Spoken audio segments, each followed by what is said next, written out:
agradecido, póngase de pie. Sabemos que ya al estar aquí tenemos un corazón dispuesto, amén, para alabar al Señor. Gócese en esa mañana, derrame su mejor adoración delante de la presencia del Señor, porque Él está buscando verdaderos adoradores que le adoren en espíritu y en verdad.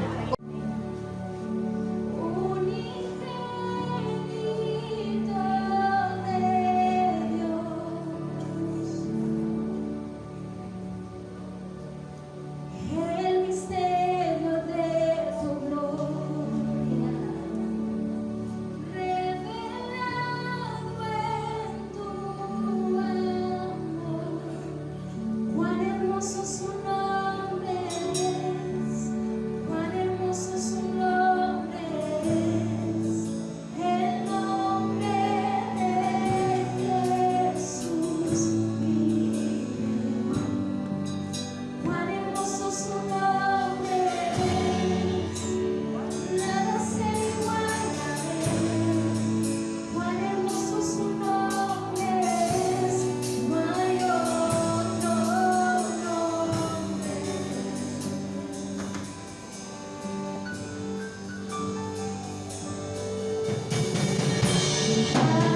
cielo por salvar.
¿Están conmigo?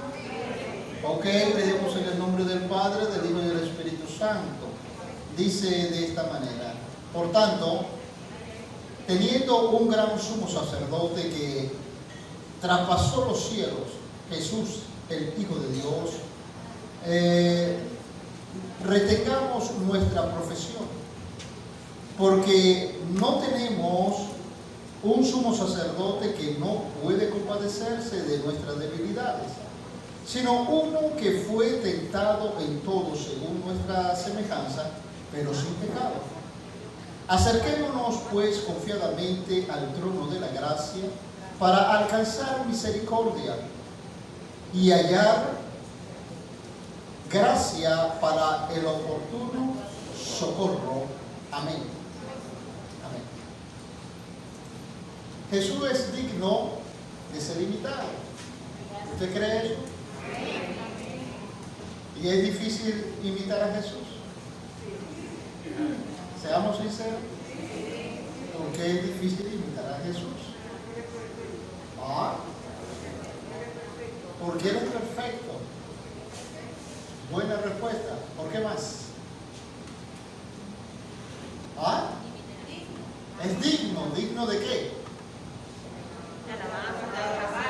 Digno de ser alabado. Pero si Él es digno de ser alabado, entonces no podemos imitar a Jesús, porque a nosotros no nos van a alabar. ¿Verdad? En eso se crea tu esposa.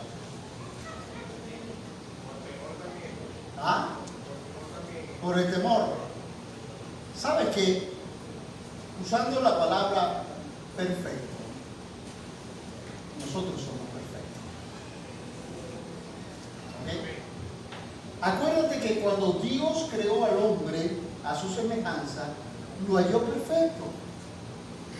Entendemos que por su humanidad cometimos pecado, que es la diferencia de Jesús.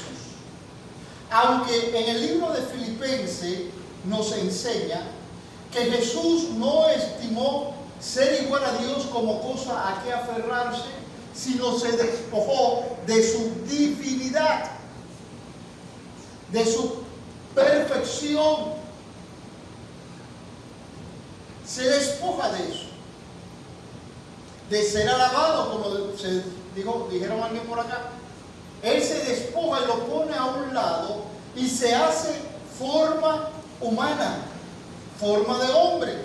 Y en su humanidad, dice la Biblia, que Jesús fue tentado en todas las cosas, semejante a nosotros.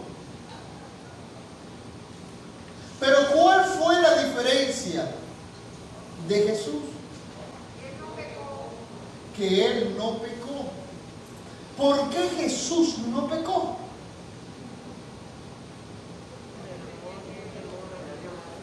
Jesús pasó todas las cosas que nosotros pasamos.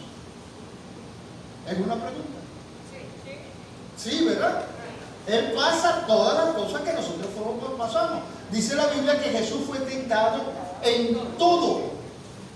En todo.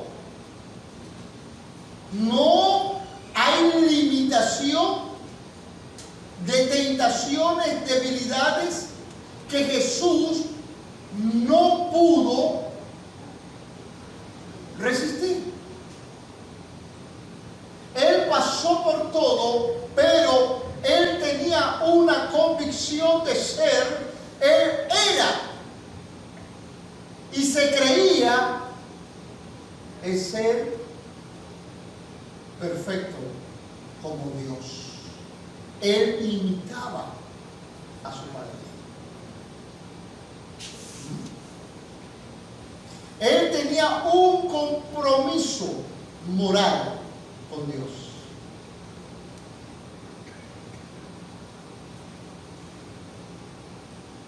Nosotros le llamamos un compromiso espiritual, pero nosotros debemos tener un compromiso moral con Dios. Y en este compromiso que tenía él con Dios, él se mantuvo en una posición de ser fuerte en medio de las debilidades. Porque Jesucristo tuvo momentos de debilidades. ¿Verdad que sí? Porque si la Biblia dice que fue tentado en todo, tuvo momentos de debilidades. Pero en su momento de debilidades, Jesucristo usó la cabeza. No se llevó por las emociones. Y es la diferencia que se puede ver entre nosotros y Jesús. Nosotros nos llevamos por las emociones en medio de nuestras debilidades, y es allí donde nosotros pecamos contra Dios. Los frutos del Espíritu Santo tienen que ver con la posición que nosotros podamos tener. Y en cada área de nuestras vidas, como sucedió en Jesucristo, cuando Jesucristo pasó por cada una de esas debilidades, en Él operó los frutos del Espíritu Santo. Gálatas capítulo 5. ¿Alguien me lo puede leer, por favor? Abra su Biblia, Gálatas 5. Allí los frutos del Espíritu Santo. Y veamos allí cómo opera los frutos del Espíritu Santo en una persona que tiene a Jesús. Y cómo operó en la persona de Jesús. Mientras que usted lo ubica, fíjate lo que dice la Biblia en el capítulo 61. El Espíritu de Dios está sobre mí. Me ungió Dios y me envió. Pero yo voy a tomar la palabra o dos palabras de ese texto que tiene que ver con la presencia del Espíritu Santo en una persona. Cuando Jesús toma el rollo de Isaías, él lee y dice: el Espíritu de Dios está sobre mí y me ungió. Dos palabras que tienen que ver con estar bajo la llenura del Espíritu Santo y tener el Espíritu Santo. La Biblia nos enseña sobre el Espíritu Santo diciendo que el Espíritu Santo nos guiará a toda verdad, ¿verdad?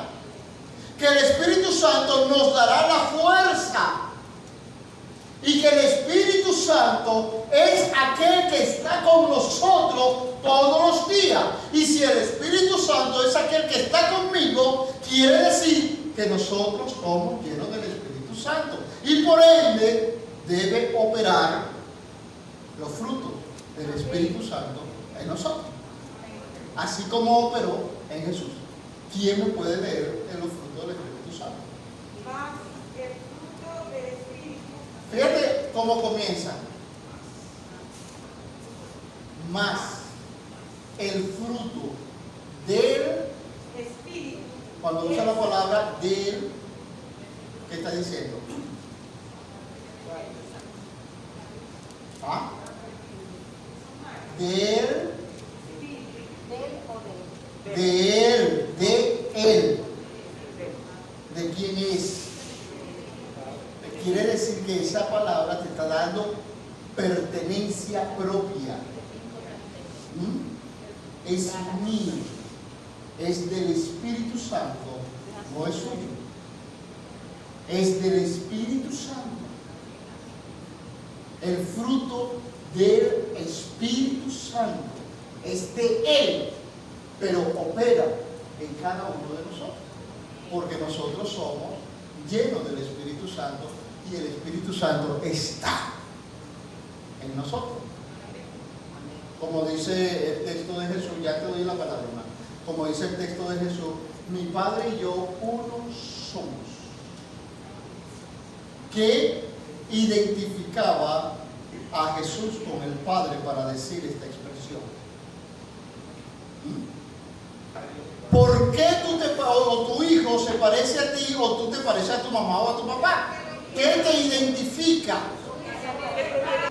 Porque hay actitudes similares. Actitudes similares que nos identifican el uno con el otro. Dios es santo y como el Padre es santo, Jesucristo es santo. Actitud de santidad. Santidad tiene que ver con apartarse del mal. Y como el Espíritu Santo que tiene que ver con el Padre, Él es santo y estaba en Jesús y Jesús no podía contaminarse. Ve por donde te estoy llevando para que tú puedas entender que tú y Jesús son uno.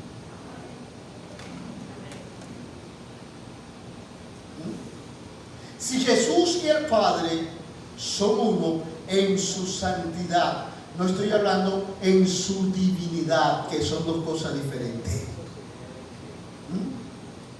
Porque Jesucristo apartó su divinidad de Dios para ser igual a los hombres, pero hecho semejante a los hombres, no dejó de ser santo.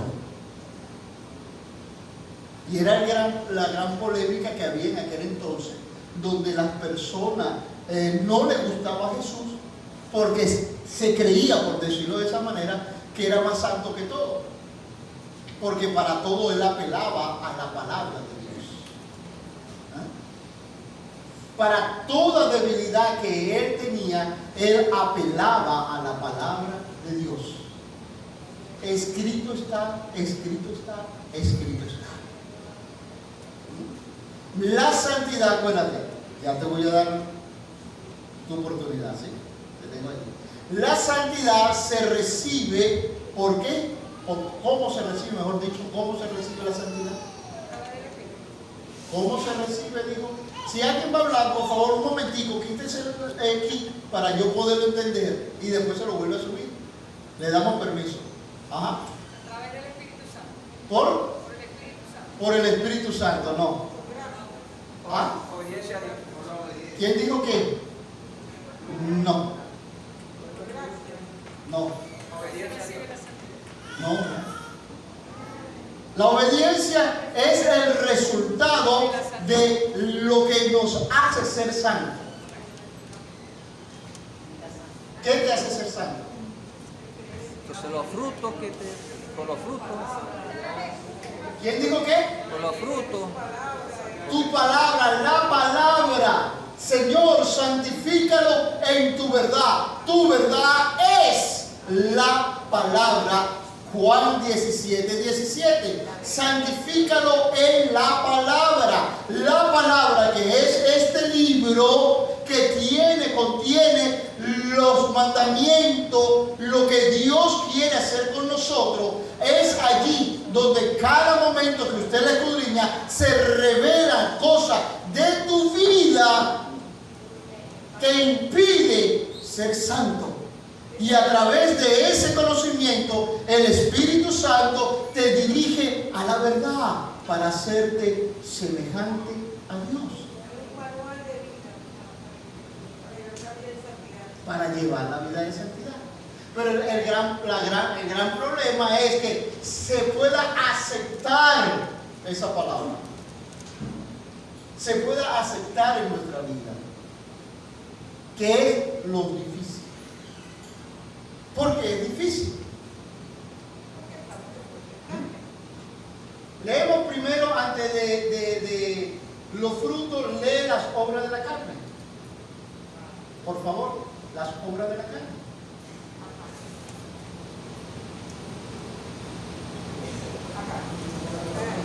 Y manifiestas son las obras de la carne, y manifiestas son las obras de la carne, que son adulterio, fornicación, injusticia, lascivia, idolatría, hechicería, enemistades, pleitos, celos, iras, contiendas, disensiones, herejías, envidias, homicidios, borracheras, orgías y cosas semejantes a estas, acerca de las cuales os amonesto, como ya os he dicho antes, que los que practican tales cosas no heredarán el reino de Ese es el problema de la carne, ese es el problema nuestro. Cada uno de esos detalles, y sin contar otros más que no se dicen allí, que tiene el hombre en su vida. Cuando nosotros leemos la palabra de Dios, la palabra de Dios trata de corregir nuestra vida. Y cuando esta palabra trata de corregir nuestra vida, crea o que está tratando de hacer cambios en nuestro ser, pero el hombre resiste a los cambios, y al resistir a los cambios, él se mantiene en la posición de la antigua vida, de la vida carnal, del viejo hombre. Y es lo que dice Jesús: tenemos una lucha constante entre la carne y el espíritu, porque la carne ala ¿hacia dónde? Ciega para la corrupción y el espíritu ciega para la vida. La carne te ala hacia abajo, hacia la parte carnal, hacia el mundo. Y el espíritu ala hacia arriba, a los cambios. Y nosotros no queremos cambios, porque estamos acostumbrados. Una persona se convierte a los 50 años, está acostumbrado a una vida carnal, a una vida de pecado, y cuando viene, no, yo tengo que dejar el cigarro. ¿Por qué tiene que dejar el cigarro? En ninguna parte de la Biblia dice que el cigarro no es pecado. Pero el cuerpo es templo del Espíritu Santo. Pero el cuerpo es el templo del Espíritu Santo, y el que practica el pecado está pecando contra su propio. ¿Me entiende eso? Amén. No, que alguien me decía, no, una cervecita por el calor, y eso no sé nada. Y hay que estar actualizado. La iglesia es una iglesia moderna, la iglesia hay que cambiar, hay que cambiar. La palabra de Dios no ha cambiado nunca. No cambia nunca, ¿verdad? Pero cuando tú estás acostumbrado y que la palabra de Dios dice: no peque contra tu cuerpo, no peque contra Dios, no peque contra las leyes de Dios, entonces tú eres un carnal y no estás santificado. Entonces no puedes decir que te pareces a Dios. Leemos los frutos, por favor. Mas los frutos del Espíritu es amor, gozo, paz, paciencia, benignidad, bondad, fe, mansedumbre, templanza. Contra tales cosas no hay ley. Amén. Más los frutos del Espíritu Santo. En el momento de fallarle a Dios, debe haber templanza, dominio propio, ¿verdad? Me mantengo en posición. Jesucristo tuvo dominio propio. Jesucristo fue tentado en todo. Fíjate, la tentación, una de las tentaciones de Jesús, y fue una de las, por decirla de esta manera, la más fuerte para el decisión personal. ¿Cuál fue?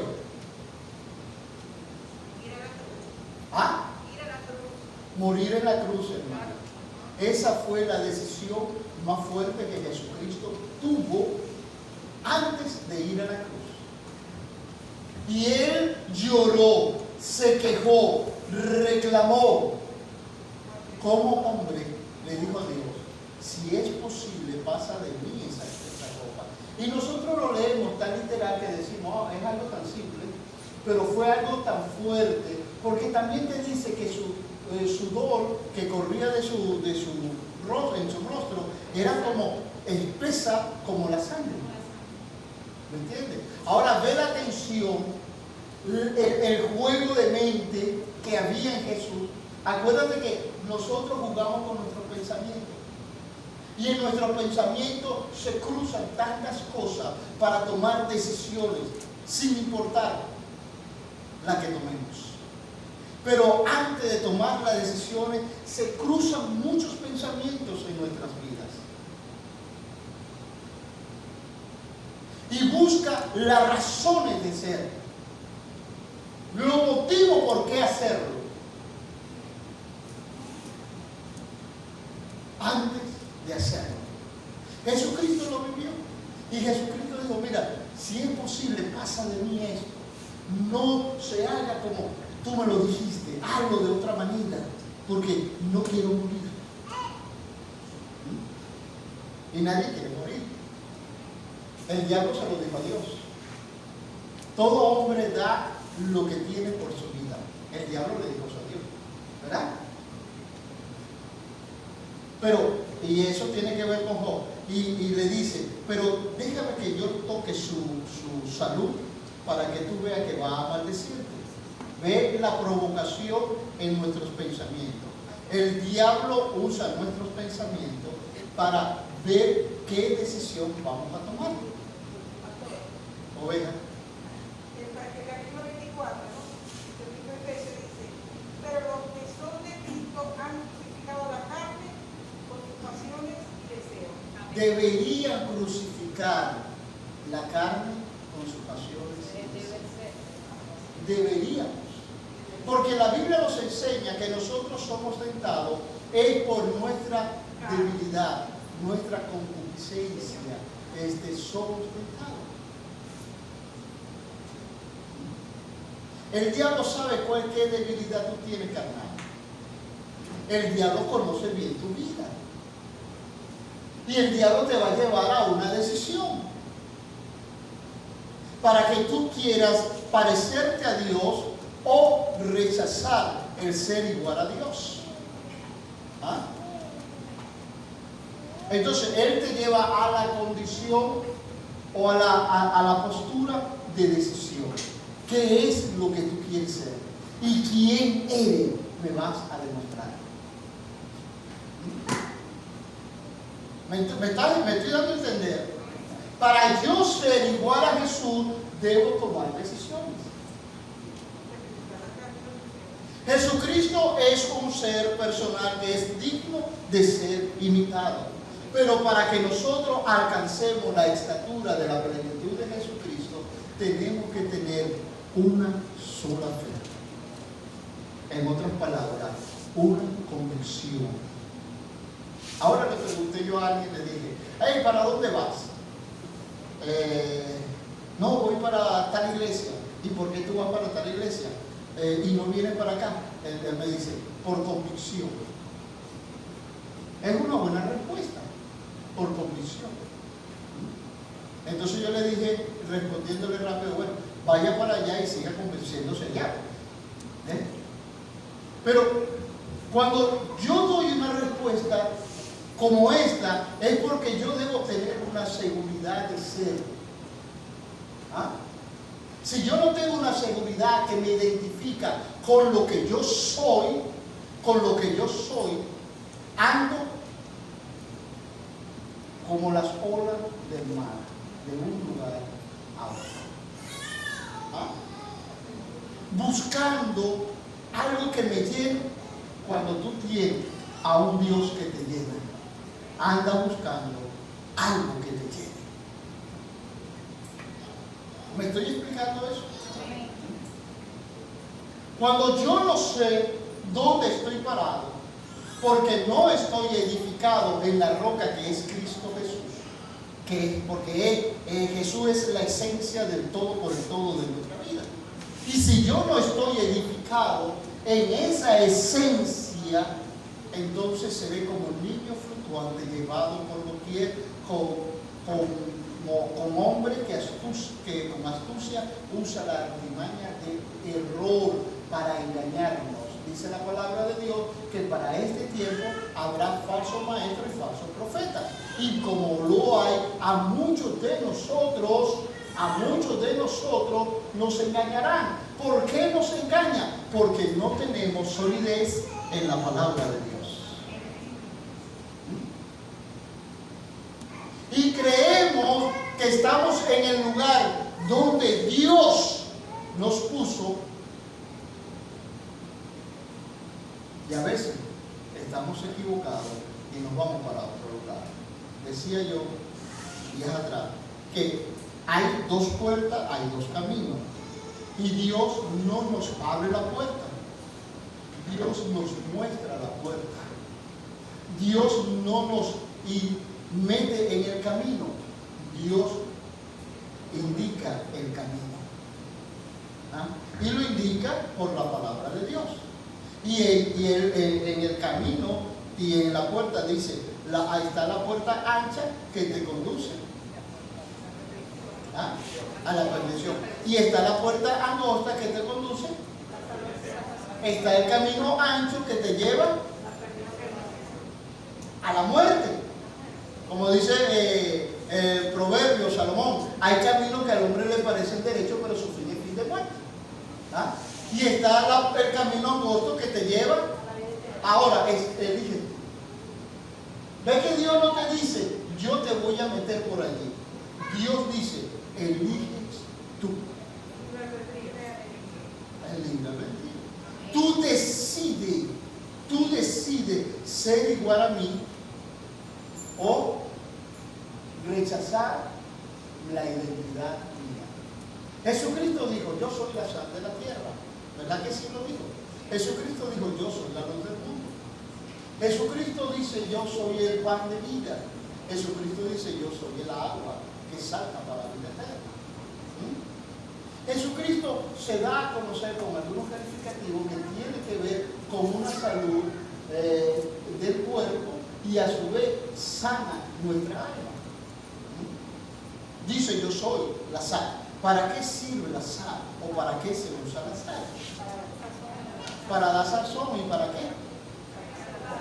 Para preservar. Va a preservar la sal. Por ejemplo, usted agarra una carne y la quiere conservar, que no se contamine, que no se haya podrido. Usted le echa sal a esa carne. Le echa sal y la sal la persevera. La va a guardar. ¿Verdad que sí? Ahora, Jesucristo es esa sal que nos va a dar razón de ser. Una carne no contaminada. Jesús es la luz del mundo.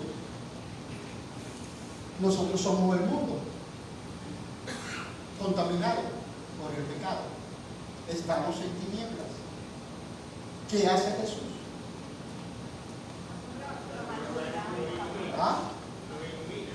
Nos ilumina. Que si estamos en tinieblas, Jesús nos dio la luz y disipó la oscuridad, las tinieblas. Es como si se fuera la luz, no ahorita porque hay luz afuera, ¿no? En la noche, y que estamos reunidos todos acá y se va la luz. ¿Qué sucede? Quedamos todos en tinieblas y nadie nos vemos, en oscuridad. Y cuando viene la luz, ¡plá!, se prendieron los bombillos, vino la luz. ¿Qué sucede? Porque cuando tú conociste a Jesús, que es la luz, ¿qué sucedió? Hubo alegría. Entonces otro necesita, en medio de su tristeza, depresión, angustia, ansiedad, preocupación, molestia, ser alumbrado por la luz de Jesucristo. Necesitamos alumbrar, porque esa es una función de alguien que está aquí en la tierra. Jesucristo, cuando estaba en la tierra, él dijo, el Espíritu de Dios está sobre mí, me ungió y me envió a hacer esto y otro. Y Jesucristo lo mismo hizo con nosotros. El Espíritu Santo en Jesús y ahora el Espíritu está en nosotros y nosotros tenemos, por ende, hacer con otros lo que Jesucristo hizo con nosotros. ¿Dónde está? Y se hizo siervo. Y es allí donde dijo Alejandro, por la obediencia. Ok, pero él tenía una razón de ser y tenía un conocimiento. Y por esa razón de ser y su conocimiento, él obedeció. Y por la obediencia, porque tenía razón de ser y conocimiento, y por la obediencia, que es el resultado de esa razón de ser y de ese conocimiento, a él se le da un nombre que es sobre todo nombre, para que en el nombre de Jesús se doble toda rodilla de lo que está en el cielo, bajo la tierra y acá en la tierra. ¿Entiendes? Pero nosotros que debemos tener una razón de ser. A pesar que en tus debilidades cometiste errores, pero Dios es un Dios justo que restaura los errores de los débiles. Dios es un Dios puro. Por eso que Hebreo viene y nos enseña que Dios o Jesucristo, vamos a leérselo textualmente, dice: por tanto, teniendo un gran sumo sacerdote que traspasó los cielos, Jesús, el Hijo de Dios, retengamos nuestra profesión, porque no tenemos un sumo sacerdote que no puede compadecerse. Y dice: de nuestras debilidades. Jesucristo se compadece de nosotros por una razón. ¿Cuál fue esa razón?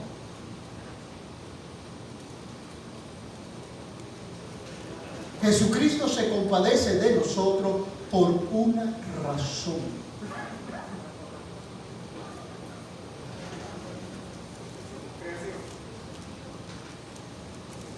Que Él conoce la debilidad de los hombres por experiencia propia. Por experiencia propia. Jesucristo se compadece de nosotros porque tiene una experiencia humana en nuestras debilidades, sino uno que fue tentado en todo según nuestra semejanza, pero sin pecado. Entonces dice, bueno, si Jesucristo tiene una autoridad moral para comprendernos, acerquémonos entonces confiadamente en Él, al trono de la gracia, para alcanzar misericordia. Amén. ¿Ah? Porque Jesucristo nos va a entender a nosotros. Compadre, Dios se ha compadecido por ti, porque Él conoce las debilidades. Y resulta que sus debilidades no fue cuando Él fue inconverso, o no sucedieron cuando Él fue inconverso, porque Jesucristo no fue nunca inconverso. Jesucristo nunca fue un mundano, por decirlo de esta manera. Jesucristo nunca fue un incrédulo. Fue un hombre como nosotros, hijo de Dios, que predicaba el Evangelio y vivía una vida de evangélico. ¿Ah? De cristiano. Porque Él es la esencia del cristianismo. ¿Me doy a entender? Entonces, cuando tú estés en tus problemas, Jesucristo se compadece de ti, te entiende, te ayuda, te levanta, te restaura y te lleva a la luz. Amén.